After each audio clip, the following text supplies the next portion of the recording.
Alors, on va passer à l'évocation des deux motions que nous souhaitions évoquer ce soir en conseil municipal. Nous avons en fait deux dossiers importants à examiner. Et tout d'abord, j'aimerais que nous puissions parler d'un courrier qui nous a été adressé par Manche Habitat, donc qui est notre bailleur social historique pour le département de la Manche. Donc c'est un courrier qui est en date du 26 octobre 2017. Il a été reçu en mairie le 30 octobre 2017 et il est signé de M. Jean Morin, donc conseiller départemental de la Manche, vice-président et notamment président de l'office HLM, Manche Habitat.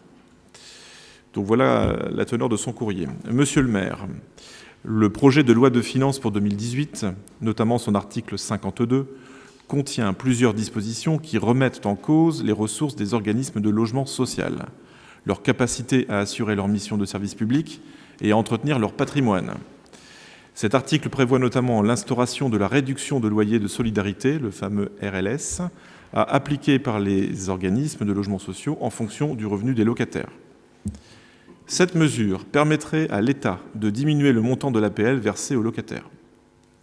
Par contre, pour Manche Habitat, la réduction des recettes de loyer représenterait au minimum 5 à 8 millions d'euros par an, qui correspondent 5,8 millions d'euros par an, qui correspondent à l'engagement annuel, selon des modalités de financement, de 30 millions d'euros de travaux, soit environ 600 emplois induits. De ce fait, je souhaitais vous informer de la motion adoptée à l'unanimité par le conseil d'administration de Manche Habitat lors de sa réunion du 20 octobre 2017 pour demander le retrait de ces mesures qui menacent le logement des plus modestes, l'équilibre financier de l'office, les capacités d'intervention sur le patrimoine et, par conséquent, l'activité économique du secteur du bâtiment avec des effets immédiats sur l'emploi. Vous trouverez dans ce document joint l'exposé des motifs de cette délibération. Il n'est pas dans les pratiques de Manche Habitat d'intervenir dans le débat politique. Toutefois, la mise en cause du logement des plus modestes ainsi que l'impact sur l'activité économique de nos territoires justifient cette intervention. Compte tenu de l'importance de sensibiliser l'ensemble des partenaires et des élus afin de modifier la loi de finances pour 2018, je vous serai reconnaissant de diffuser cette information auprès de votre conseil municipal. Je vous remercie de votre soutien et reste à votre disposition pour toute précision complémentaire. Donc voilà le courrier que nous avons reçu, donc un courrier assez alarmiste, dont la teneur a été confirmée à l'occasion d'une réunion que nous avions il y a quelques heures au sein de la communauté d'agglomération avec Nadine Calvez, qui siège au sein du conseil d'administration de Manche Habitat. Et M. Sylvain Hu, qui est le directeur de l'office, confirme les risques sur la capacité que Manche Habitat aurait à ne plus pouvoir investir dans l'entretien des bâtiments, en tout cas d'une manière beaucoup moins importante. C'est d'autant plus important pour nous, à Avranches, que notre parc HLM est particulièrement copieux, très souvent vétuste et nécessite des travaux d'aménagement importants. Je pense notamment à des questions d'accessibilité comme l'installation d'ascenseurs notamment, l'amélioration des abords pour pouvoir circuler de manière plus facile, plus aisée. Et bien entendu, ce projet de loi de finances nous inquiète et fait que nous ne pouvons que souscrire à la demande, en tout cas à la démarche de Manche Habitat et de son président. Et que voilà, nous souhaitons bien entendu marquer, alors sans doute par un courrier, une réponse qui sera faite au président, notre soutien et notre souhait de pouvoir accompagner le conseil départemental et Manche Habitat dans son... dans son interpellation du gouvernement concernant ce projet de loi de finances. Voilà, y a-t-il des interventions souhaitées? Monsieur Morazin, je vous écoute. Des raisons diverses, je ne participerai pas à cette décision. C'est logique, je ne peux pas. C'est logique, mais c'est une noble cause. D'autres interventions? Monsieur Carreau, Roland, vas-y. Oui, je pense que sur la démarche, je partage cette préoccupation, ces inquiétudes. On ne connaît pas très précisément les répercussions au niveau de Manche Habitat pour ce qui concerne la Manche. Après, sur le plan national, il y a des informations qui passent comme quoi certains offices auraient effectivement accumulé quelques réserves financières qui leur permettraient d'amortir cette mesure. Mais bon, c'est très général, on n'a aucune précision, on n'en connaît pas exactement l'impact. Donc accompagner justement cette préoccupation, et je trouve que c'est une démarche que moi je soutiens. Alors ce que nous dit, bien évidemment, nous avons questionné le directeur sur ces réserves. Alors effectivement, elles existent, mais elles ne sont pas si volumineuses qu'il y paraît, et surtout elles permettent, le cas échéant, de répondre à des besoins urgents. Donc éventuellement d'investir sur des projets ou des dossiers qui n'auraient pas été prévus en amont.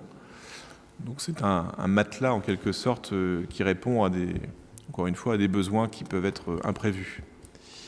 Ce qu'il faut rappeler, c'est que nous avons plus de 3000 logements sociaux à l'échelle de la communauté d'agglomération, ce qui est important, avec un taux de vacances qui est lui aussi très important. Alors à Avranches, on est à 10% de vacances à peu près, à peine 6.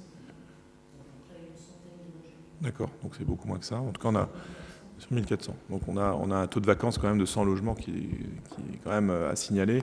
Mais sur d'autres zones de l'agglomération, notamment sur le Mortenay, on a un taux de vacances qui est encore plus important. Et bien évidemment, si la vacance est aussi importante, c'est parce que les logements ont besoin d'être rénovés, voire, dans certains cas, d'être entièrement détruits pour laisser place à de nouvelles offres d'hébergement ou de logement. Donc sans cette capacité à investir, le bailleur social ne pourrait bien évidemment pas traiter cette question de la vacance de manière efficace. Donc ce que je vous propose, c'est d'adresser un courrier à monsieur Jean Morin, l'assurant de notre soutien. Alors il y a 2 prises de parole. Il y a Nicolas Ferreira, puis ensuite Nadine Calvez. Oui, bien sûr. Donc moi aussi, je m'associe, comme j'imagine l'ensemble du Conseil, au propos de Manche Habitat. Je tiens à signaler, pour ceux qui ne l'ont pas entendu, mais c'est passé dans la presse, qu'effectivement, le gouvernement parlerait d'étaler cette baisse sur 2 ou 3 années, mais garderait quand même donc cette baisse des APL. Personnellement, je considère qu'effectivement, jouer et avoir essayer d'avoir une volonté politique sur le logement à travers une baisse des APL, touchant par là ainsi les plus démunis de nos concitoyens, pour qui les APL sont un vrai moyen d'aide au règlement de leur loyer, est une mauvaise solution pour attaquer la politique du logement, enfin en tout cas pour avoir une vraie politique du logement à l'échelle nationale. Je pense qu'il faudrait pour cela plutôt avoir une vraie politique de construction de logements, du logement à bas coût, j'entends bien, mais aussi qui ne consomme avec une faible consommation énergétique, parce qu'on sait qu'au-delà du loyer, le coût du logement, c'est aussi la consommation énergétique de ces logements. Donc voilà ce que je tenais à signaler. Au-delà donc de cette discussion que nous soutenons, donc de cette mise en garde de la baisse des APL pour les bailleurs sociaux, c'est à mon avis, la baisse des APL dans leur ensemble qu'il faut questionner.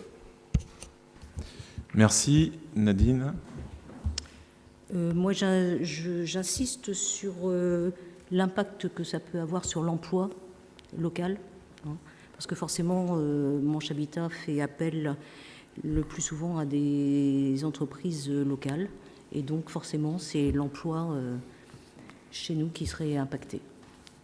Et deuxième chose, forcément, c'est aussi l'entretien des bâtiments.